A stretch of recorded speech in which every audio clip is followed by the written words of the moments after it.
힘있는 우리 찬양대 찬양 대단히 감사를 드립니다. 오늘은 이 골로새서의 말씀으로 주시는 교훈을 함께 나누어 보려고 합니다. 이 골로새 교회는 바울 사도가 직접 개척한 교회는 아닙니다.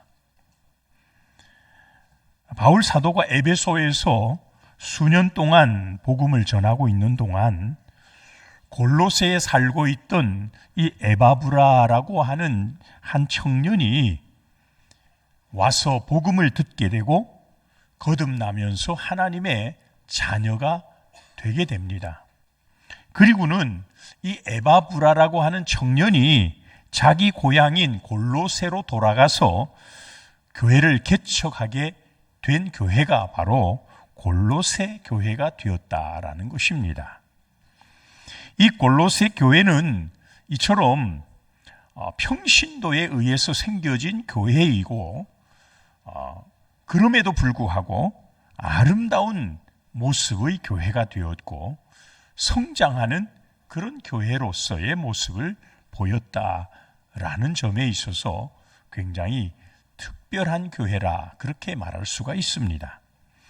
골로새서 1장 7절에 보면 이와 같이 우리와 함께 종된 사랑하는 에바브라에게 너희가 배웠나니 그는 너희를 위하여 그리스도의 신실한 일꾼이요 라고 하는 말씀이 나옵니다. 이 에바브라는요 골로새서 4장 12절에 가서 보면 골로새 출신임을 밝히고 있고요. 4장 13절에 가서 보면 그가 골로새 교회뿐만 아니라 라오디기아 교회, 히에라볼리 교회를 세웠던 그런 사람으로 나타나는 것을 볼 수가 있습니다. 얼마나 열정이 대단한 사람이었는가를 우리는 알 수가 있다는 것입니다. 우리가 빌립보 교회를 세웠던 신실한 믿음의 일꾼인 에바브라디도라고 하는 인물이 있었죠. 근데 이 골로새 교회를 세운 에바브라하고는 이름이 다르기도 하고 인물도 다른 인물이라는 사실을 우리는 빌립보서 말씀에서 알 수 있습니다. 골로새서 4장에 가서 보면 이 에바브라라고 하는 청년은 이 골로새 교회를 세우게 되었고 이 골로새 교인들은 하나님 안에서 얼마나 멋진 성도로 세워져 가고 있었는지를 볼 수가 있다는 점입니다. 그들은 늘 기도하는 일을 열심을 다하였고 또 완전한 믿음에 굳게 서기 위해서 에바브라의 지도를 잘 따르는 그런 교회로서 살게 되었습니다. 물론 그 일을 위하여 에바브라라고 하는 이 인물이 얼마나 수고하고 헌신적으로 일을 했는지 알 수 있는 대목이라 할 것입니다. 이 빌레몬서 1장 23절 말씀에 가서 보니까요, 이 빌레몬이라고 하는 이 골로새 교회를 세웠던 에바브라는요, 사실은 바울이 로마 감옥에 갇혀 있을 때에는 로마 감옥에 바울을 도와주는 역할을 자진해서 와서 힘쓰는 모습도 볼 수가 있습니다. 바울이 사실 로마에 수년 동안 수감이 되어 있었거든요. 그때 골로새 교회의 지도자가 되었던 이 에바브라가 로마 감옥에 갇혀 있는 바울 사도를 문안차 찾아왔고요. 그리고 와서 골로새 교회의 형편을 아주 상세하게 바울 사도에게 보고를 하게 됩니다. 이 보고를 들었던 바울 사도가 얼마나 마음이 기쁘고 감사했던지 그 입에서 끊임없는 감사가 터져 나왔습니다. 그리고 바울 사도는 이 에바브라를 위하여 또 골로새 교회를 위하여 저절로 기도가 나올 수밖에 없었다라고 고백을 한 것을 보게 됩니다. 어쩌면 이 바울 사도가 에바브라의 보고를 듣고 난 다음 마음에 결심을 할 정도였다는 것입니다. 나는 골로새 교회를 위해서 지금까지도 기도를 해왔지만 이제는 좀 더 기도에 이 골로새 교회, 에바브라와 골로새 교회를 위하여 더 많이 기도하고 심지어 쉬지 않고 기도하겠다라고 하는 결심을 하게 되는 정도로 이 에바브라의 활동과 골로새 교회의 모습이 바울을 감동케 만들었다라는 사실입니다. 골로새서 1장 9절 오늘 말씀에도 보면 이로써 우리도 듣던 날부터 너희를 위하여 기도하기를 그치지 아니하고 구하노니 그렇게 시작하고 있지 않습니까? 여러분, 오늘 우리가 본문으로 삼고 있는 골로새서 1장 9절 이하의 말씀은 바울 사도가 에바브라의 보고를 받고 난 다음 기도하는 기도의 내용을 소개한 부분이라 할 수 있습니다. 이 말씀에서 저는 오늘 주목하고자 하는 것이 바울 사도가 이 골로새 교회를 위하여 어떤 기도를 드리고 있었는가 하는 점을 좀 더 깊이 살펴보려고 하는 것입니다. 오늘 우리들이 기도를 많이 강조합니다. 신앙생활에 있어서 기도는 영적 호흡과 같기 때문에 우리의 삶의 모든 부분에 기도가 있어야 합니다. 그런데 특별히 바울 사도가 이 골로새 교회를 생각하면서 했던 이 기도의 내용이야말로 어쩌면 오늘 살고 있는 우리 그리스도인들에게 있어서 기도를 이렇게 해야 한다라고 하는 점을 가르치는 데 있어서 매우 유용한 말씀이라고 할 수가 있는 것입니다. 한마디로 바울의 기도를 요약하면 그렇습니다. 하나님, 가난해도 좋습니다.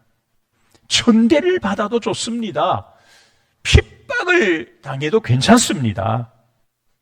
골로새 교인들이 범사에 하나님을 기쁘시게 하는 그 거룩한 목적을 가지고 하나님을 기쁘게 하는 성도들이 된다면 내가 지금 당하고 있는 이 모든 것들은 다 좋습니다. 하나님, 저 골로새 교회에 있는 성도들이 하나님이 기쁘시게 하는 그런 성도로 세워져 가게 도와주십시오. 그런 내용의 기도라는 것입니다. 여러분, 많은 성도들이 기도를 하고는 있습니다. 근데 대부분 기도는 자기 중심적 기도에서 잘 벗어나지를 못하고 있습니다. 저도 마찬가지이고 우리 신앙생활을 하고 있는 많은 사람들도 아마 대부분 자기 중심적 기도에서 크게 벗어나지 못하는 경우들을 많이 볼 수 있습니다. 신앙이 한마디로 너무 자기 중심적 활동에 그친다는 점을 우리는 생각해 보아야 합니다. 그에 비하여 오늘 바울 사도가 기도하는 이 기도의 내용을 통해서 오늘 저는 저 자신을 비롯해서 우리 모두가 좀 더 기도의 폭을 좀 넓혀가고 좀 더 기도의 내용을 하나님께 좀 맞추는 그런 기도를 하면 좋겠다라는 의미에서 말씀을 함께 상고하려고 하는 것입니다. 첫째로 바울 사도가 하는 기도에서 중요한 내용이 뭐냐면 모든 신령한 지혜와 총명에 하나님의 뜻을 아는 것으로 채워달라라는 기도가 바울 사도의 기도의 첫 번째 중요한 내용이었습니다. 10절 오늘 본문 말씀에서 주께 합당하게 행하여 범사에 기쁘시게 하고 모든 선한 일의 열매를 맺게 하시며 하나님을 아는 것에 자라게 하시고 그랬잖아요. 여러분, 하나님을 아는 것에 자라게 하시고 이게 무슨 말일까요? 하나님을 아는 일이 결코 쉬운 일은 아니죠, 사실은. 왜요? 하나님이 어떤 존재인가요? 천지 만물을 창조하신 분 아니십니까? 모든 시간들을 주관하실 뿐만 아니라 시간을 초월해 존재하시는 거룩하신 하나님이시기 때문에 우리가 하나님을 온전하게 안다는 것은 거의 불가능하다라고 할 수밖에 없습니다. 성경 안에 계시되어 있는 하나님, 하나님이 자신을 성경을 통해 계시해 준 부분만 우리는 알 수밖에 없죠. 그럼에도 불구하고 성경 안에 계시해 놓으신 그 하나님에 대해서마저도 하나님이 너무나 광대하시고 너무 전지전능하시기 때문에 우리가 다 안다라고 하는 건 거의 불가능에 가까울 것입니다. 목사도 마찬가지예요. 비록 목사라고 할지라도 성경을 부분적으로 아는 것에 지나지 않습니다. 조금 안다라고 할 수밖에 없습니다. 그래서 우리는 끊임없이 하나님을 알아가기 위해서 성경을 가까이 해야 하는 것입니다. 여러분, 하나님을 아는 것이 많아지면 많아질수록 우리의 신앙생활은 하나님의 뜻을 따르기가 쉽습니다. 사도 바울 사도가 지금 뭐라고 기도를 하고 있나요? 바울 사도가 가장 힘주어 기도하고 있는 내용 중에 첫 번째가 뭔가요? 하나님을 아는 것에 자라나기를 위하여 기도하였다는 것입니다. 신앙생활을 할 때 우리가 성경을 읽어야 한다. 그리고 말씀을 자꾸 많이 대하여야 한다라고 하는 이유는 성경을 통해서 하나님을 알게 되기 때문에 그렇습니다. 기도를 통하여 성령의 도우심을 받고 말씀을 깨달아갈 때 우리는 그때 비로소 하나님을 아는 것이 자라나기 시작한다는 점입니다. 하나님을 조금 알았을 때보다는 많이 알게 될수록 하나님의 뜻을 더 확실하게 분별해 가기 때문에 그렇다는 것입니다. 사랑하는 여러분, 여러분이 신앙생활을 하고자 할 때, 신앙생활에 입문해서 지금 신앙생활을 하고 있을 때 우리가 첫 번째 힘써야 할 것이 뭐냐? 하나님을 더 깊이 아는 일을 힘쓰라, 그 말이에요. 어떻게 하나님을 알까요? 성경을 통해서만 하나님을 알 수 있기 때문에 성경에 좀 더 마음을 두고 시간을 여기다 쏟으라라는 말씀을 드리는 것입니다. 두 번째로 바울 사도가 지금 기도를 하면서 중점적으로 기도하는 내용은 하나님을 기쁘시게 하는 일이에요. 선한 일에 열매를 맺기 위하여 기도하고 있더라는 것입니다. 10절에서 모든 선한 일에 열매를 맺게 하시고 그랬잖아요. 범사에 하나님을 기쁘시게 할 뿐만 아니라 모든 선한 일에 열매를 맺게 하시고 그렇게 말하고 있습니다. 여러분, 하나님을 기쁘시게 하려고 하는 삶, 그것이 신앙인들이 힘써야 하는 삶이에요. 이런 삶을 신앙의 삶이라고 말할 수가 있는 것입니다. 많은 사람들이 하나님에 대한 지식이 빈약할수록 신앙생활은 자기 생각이 앞설 수밖에 없고 자기 중심적인 생활로 살 수밖에 없습니다. 그런 것들은 기독교가 말하는 신앙의 본질은 아닙니다. 사랑하는 여러분, 선한 일에 열매를 맺게 해달라라고 바울 사도는 그런 기도를 중점적으로 하고 있습니다. 선한 일이 뭘까요? 선한 열매를 맺는 것. 사랑하는 여러분, 여러분은 지금 오늘 죽게 된다면 여러분은 천국에 갈 확신을 가지고 계십니까? 여러분들이 오늘 만약에 하나님이 오라 그러면 모든 것을 내려놓고 하나님 앞에 갈 때에 여러분이 지금까지 기도했던 일들이 과연 얼마나 하나님 앞에 유용한 기도가 되었을까 한번 생각해 보신 적이 있나요? 우리가 살아가면서 있어 가장 중요하고 가장 놓치지 말아야 하는 기도는 하나님 중심의 기도입니다. 하나님을 기쁘시게 하는 삶이라는 거죠. 너무 눈앞에 보이는 것들, 이것들을 해결하기 위해서 바둥거리고 거기만 집중해서 기도하다가 여러분 하나님 앞에 가게 되면 그런 것들은 하나님 앞에 가서는 아무 소용이 없는 거예요. 하나님이 오라 그러면 다 내려놓아야 하는 거예요.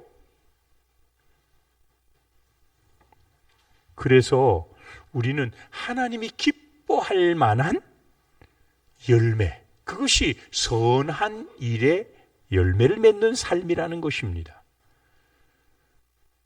우리 모두 늘 어떻게 하면 하나님을 기쁘시게 할 수 있을까?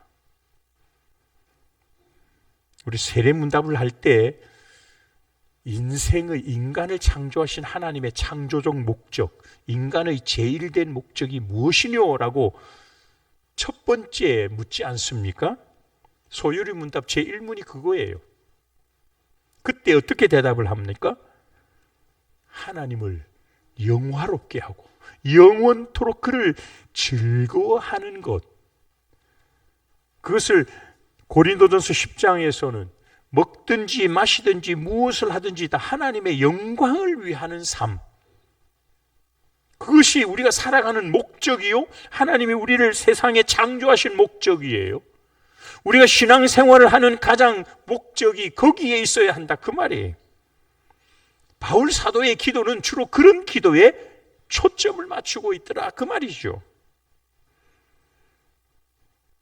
또 세 번째로 바울 사도가 오늘 본문을 통해서 기도하는데 그 기도의 초점이 어디에 있는가 하면 그 영광의 힘을 따라 모든 능력으로 능하게 하시기를 기도하고 있더라 하는 것입니다.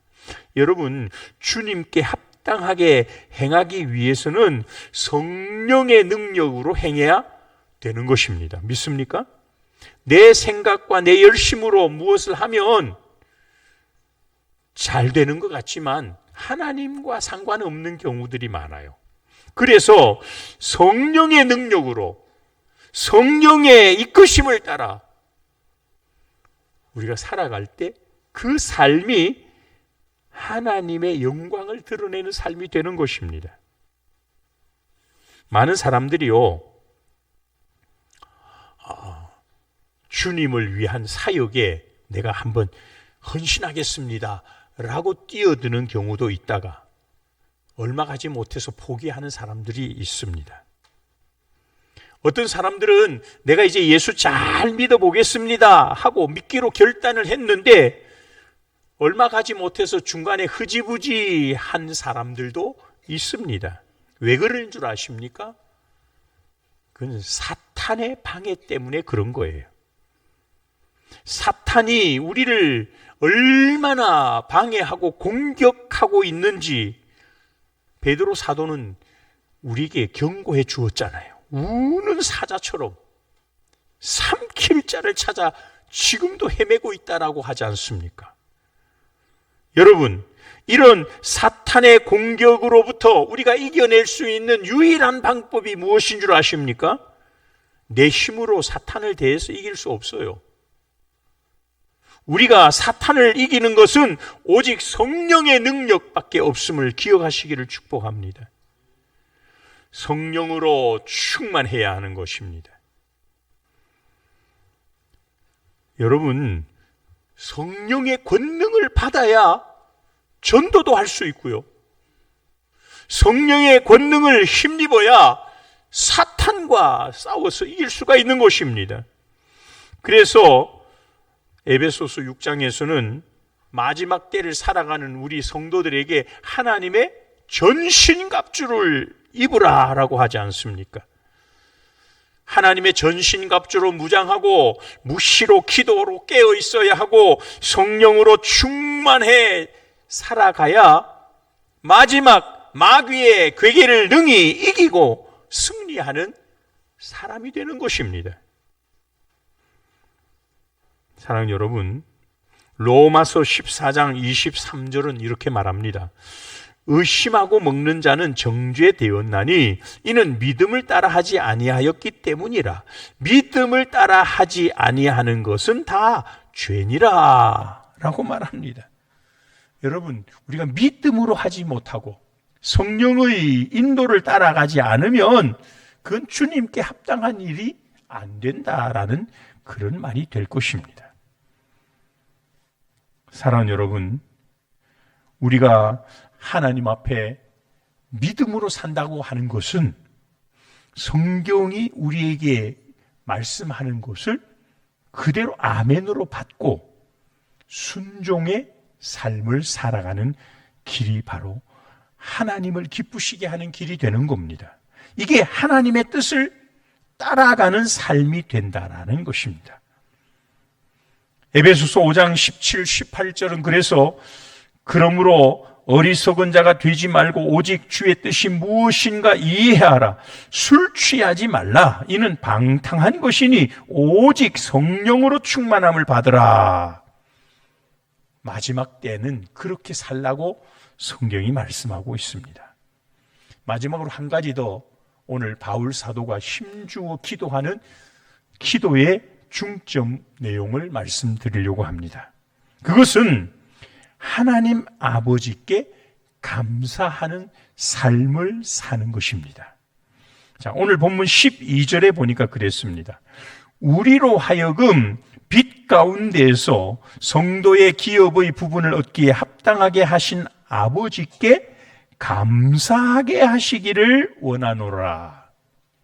바울 사도가 지금 하나님께 감사하는 삶을 살아가도록 기도를 하고 있지 않습니까? 성도에게 있어서 감사의 삶은 하나님께 합당하게 사는 삶의 정점이라고 할 수 있을 것입니다. 감사하는 삶은 모든 일을 이루신 분이 하나님이시라는 믿음이 바탕에 깔려 있기 때문에 하나님께 감사하는 거예요. 여러분, 초대교회 성도들의 삶은요, 지금 오늘 우리들의 삶에 비하면 얼마나 어려웠는지 모릅니다. 얼마나 많은 핍박 가운데 살았는지 모릅니다. 초대교회 성도들은 하루하루 생명의 위협 가운데 살았습니다. 예수 믿는 것 때문에 얼마나 많은 사람이 죽어갔는지 모릅니다. 그럼에도 불구하고 초대교회 성도들은요, 감사가 끊어지지 않았습니다. 여러분, 이 골로새 교회도요, 초대교회예요.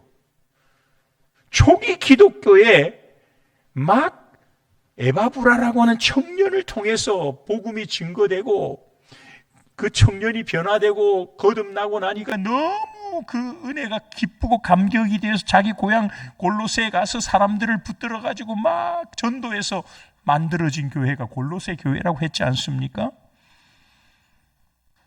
여러분, 이 초대교회 성도들은 사방에 적들이 많았습니다. 예수 믿는 걸 끔찍히 싫어하는 사람들이 많았습니다. 로마 당국뿐만 아니에요. 유태인들조차도 기독교를 싫어했습니다. 그런 어려움 가운데 있었던 이 골로새 교회가 감사하고 있었거든요. 이렇게 감사하고 있는 이 골로새 교회를 향하여 바울 사도가 뭐라고 기도합니까? 아버지 하나님께 감사하게 하시기를 원하노라. 골로새 교회가 감사를 안 했기 때문에 그렇게 말한 게 아니에요. 골로새 교회가 감사의 삶을 살고 있었음에도 불구하고 바울 사도가 그런 골로새 교회를 향하여 이것이 주께 합당한 삶이니까 너희는 더 감사하라, 그렇게 말하고 있는 거예요. 왜 그럴까요?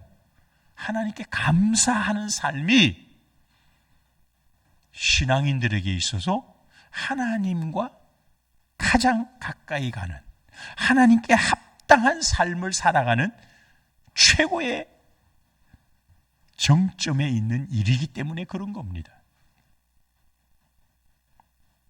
이제 말씀을 맺으려고 합니다. 사랑하는 성도 여러분, 오늘 말씀을 통해 오늘 우리의 기도가 바울 사도의 이런 기도처럼 그렇게 기도의 내용들이 좀 바뀌었으면 좋겠습니다. 우리의 기도가 너무 자기 중심적인 기도, 발등에 떨어진 것들만을 위한 기도를 하지 마시고, 주님, 어떻게 하면 주님 보시기에 합당한 삶을 살 수 있을까요? 어떻게 하면 주님을 좀 더 많이 알고 주님 뜻을 내가 더 잘 깨달아가게 도와주십시오. 어떻게 하면 내가 하나님을 기쁘시게 할 수 있을까요? 하나님이 좋아하는 삶이 무엇입니까? 하나님을 기쁘시게 하는 삶을 살 수 있도록 하나님, 내 안에 성령을 부어주십시오. 그래서 하나님을 더 깊이 알게 하시고 하나님의 뜻을 온전하게 순종하게 하심으로 하나님을 기쁘시게 하고 성령의 능력 가운데 많은 선한 열매를 맺는 그런 삶을 감사로 살아가게 도와주십시오. 바울 사도의 기도가 그런 기도였거든요. 여러분, 어쩌다가 우리가 이런 기도를 어쩌다가 하면 안 돼요. 우리가 기도를 한다 그러면 먼저 이런 기도들이 우리의 입에서 막 나와야 돼요. 오늘 이곳에 예배드리는 성도 여러분, 우리의 기도의 모습들이 좀 더 내 중심에서 하나님 중심으로, 나의 유익만을 아닌 교회와 하나님의 영광을 위한 그런 기도의 제목으로 좀 더 성숙한 그리스도인이 될 수 있기를 주님의 이름으로 축복합니다. 여러분, 자식들을 키우잖아요. 근데 이 자식들이요, 알아들을 만큼, 부모들의 뜻을 알 만큼 자랐는데도 불구하고 부모님의 뜻과는 정 다르게 자기들 멋대로 살고 부모님의 생각하고 너무 다르게 살고 있을 때 여러분은 그 자식을 바라보는 부모의 마음이 어떠하던가요? 불순종하는 자식이 여러분 얼굴에 자주 띄면 더 행복하던가요? 그런 자식은 잘 안 보이는 게 더 낫다라고 생각하는 그런 부모들도 있던 걸 전 들어봤거든요. 사랑하는 여러분, 한국 교회는요, 세계 교회가 부러워할 만큼 새벽 기도 운동이 활발한 곳이 한국 교회입니다.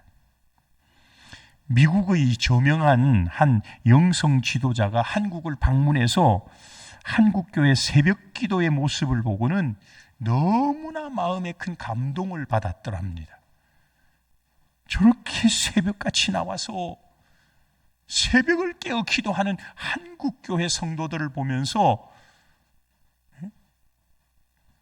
외국 사람들은 깜짝깜짝 놀랍니다. 그게 한국 교회의 부흥의 비결임을 그 사람들은 다 인정하고 있습니다. 그러면서 한국 교회 성도들이 그렇게 열심히 기도하는 것에 대하여 경의를 표하기도 합니다. 그러면서 딱 한 가지 충고를 하고 가요. 아쉬운 부분을 지적을 하는 데 있어서 뭘 아쉽게 말하는 줄 아십니까? 저렇게 새벽잠을 자지 않고 새벽까지 깨워서 나와서 기도하는데 기도하는 내용이 과연 하나님이 기쁘시게 할 만한 기도가 되고 있을까? 기왕의 새벽을 깨어서 기도한다면 하나님이 기쁘실 만한 기도, 하나님께 영광을 돌리는 기도, 하나님께 초점을 맞추는 그런 기도를 드리면 얼마나 좋겠는가. 사랑하는 여러분, 한국 교회는 분명히 세계 교회들 가운데 가장 많이 기도하는 성도들임을 자부합니다. 어느 나라 성도들에 뒤처지지 않는 것이 기도 운동입니다. 그러나 우리의 기도가 좀 더 성숙해져야 할 필요가 있습니다. 우리의 기도의 수준들을 좀 더 높여가야 할 때가 된 것입니다. 우리의 삶이 주님께 합당하게 행하는 삶이 되고 우리의 기도의 수준들이 하나님 중심으로 하나님이 기뻐할 만한 기도가 된다면 이것이 성숙한 신앙인이 되는 것이요, 이것이 바로 신앙생활을 잘 해가는 비결이 되는 것입니다. 그런 저와 여러분이 될 수 있기를 주님의 이름으로 축복합니다. 기도하겠습니다. 거룩하신 하나님, 은혜를 감사합니다. 우리의 삶에 있어서 참으로 우리를 거듭나게 하시고 하나님 자녀 삼아주시고 우리를 위하여 주님이 십자가를 대신 져주시고 죄와 사망의 문제를 해결해 주신 그 놀라운 은혜를 우리가 힘입어 하나님의 자녀가 되지 않았습니까? 우리가 날마다 하나님 앞에 신앙생활을 이어가면서 좀 더 우리의 삶의 모습이 성숙한 그리스도인으로 하나님을 기쁘시게 하는 그런 우리 성도들의 삶이 되게 해 주시기를 원합니다. 먹든지 마시든지 무엇을 하든지 다 하나님의 영광을 위하여 먼저 그의 나라와 그의 의를 구할 줄 아는, 무엇을 먹을까, 무엇을 마실까, 무엇을 입을까가 아니라 그의 나라, 그의 영광을 먼저 구할 수 있는 그런 성숙한 우리들 되게 하여 주옵소서. 우리 삶에서 더욱 하나님의 뜻을 깊이 알게 하시고 날마다 하나님께 더 많이 감사하는 그런 삶을 살아갈 수 있도록 우리를 붙잡아 주시옵소서. 주 예수 그리스도의 이름으로 간절히 기도드리옵나이다. 아멘. 찬송가 204장 찬송을 드리겠습니다.